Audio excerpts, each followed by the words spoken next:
Muchos de vosotros y de vosotras nos habéis preguntado por el TDAH, en qué consiste este debate de ay, de si existe, no existe. Bueno, el TDAH es lo que se llama trastorno por déficit de atención con hiperactividad.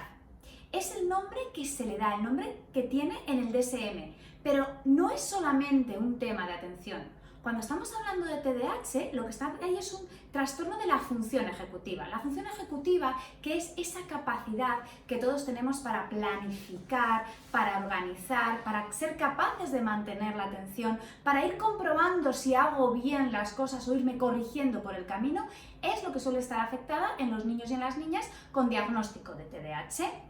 Hay algunos autores que lo explican como si todos aquí en esta zona del lóbulo prefrontal, que es la que hace de función ejecutiva, es como si fuese un director de orquesta. ¿Y ese director de orquesta qué es lo que tiene que hacer? Bueno, pues tiene que organizar al resto de músicos. ¿Quiénes son el resto de músicos? Pues el resto de músicos serían el resto de las diferentes áreas cerebrales. ¿Qué es lo que ocurre en los niños y en las niñas que tienen este diagnóstico de TDAH? Bueno, pues que ese director de orquesta no termina de funcionar del todo bien, es por así decirlo un poco perezoso. Entonces, cuando los niños o las niñas tienen que hacer una tarea que es relativamente fácil, bueno, pues los músicos más o menos se ponen de acuerdo y son capaces de hacerla. ¿Qué es lo que ocurre? Pues cuando la tarea ya es más complicada, hay que prestar más atención, hay que atender un poquito más o hay que planificarla, como ese director de orquesta está como de vacaciones, no son capaces de hacerla. Es decir, el TDAH no es un problema de capacidad.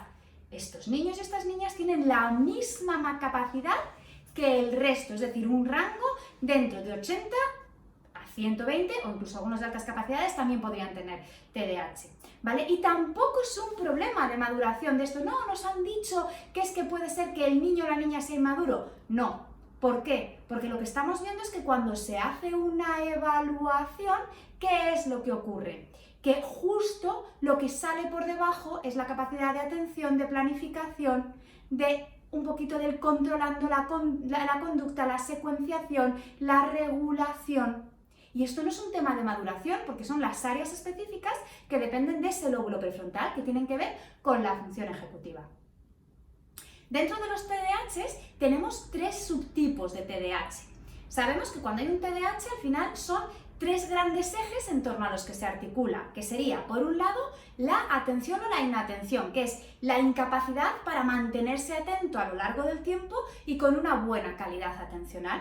Luego sería la hiperquinesia, que es ese exceso de movimientos que tienen algunos niños, que es que les ves que no pueden estarse quietos y que están todo el día moviéndose y que incluso aunque están en la silla están así, ¿no? Como ahí moviéndose. Y luego ya sería la impulsividad, que les cuesta mucho a lo mejor esperar su turno, hablan cuando no les toca.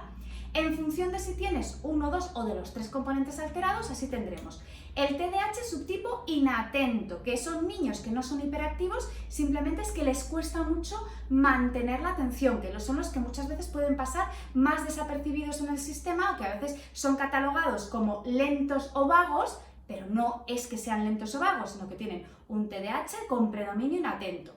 Luego tendríamos los hiperactivo-impulsivo, que son los que son especialmente movidos, pero que no tendrían tan afectada la atención, que de este subtipo realmente hay muy poquitos. Y luego el combinado, que es decir, cuando tenemos afectada la atención, la hiperactividad, es decir, se mueven mucho y también son muy impulsivos, que son los que más hay diagnosticados.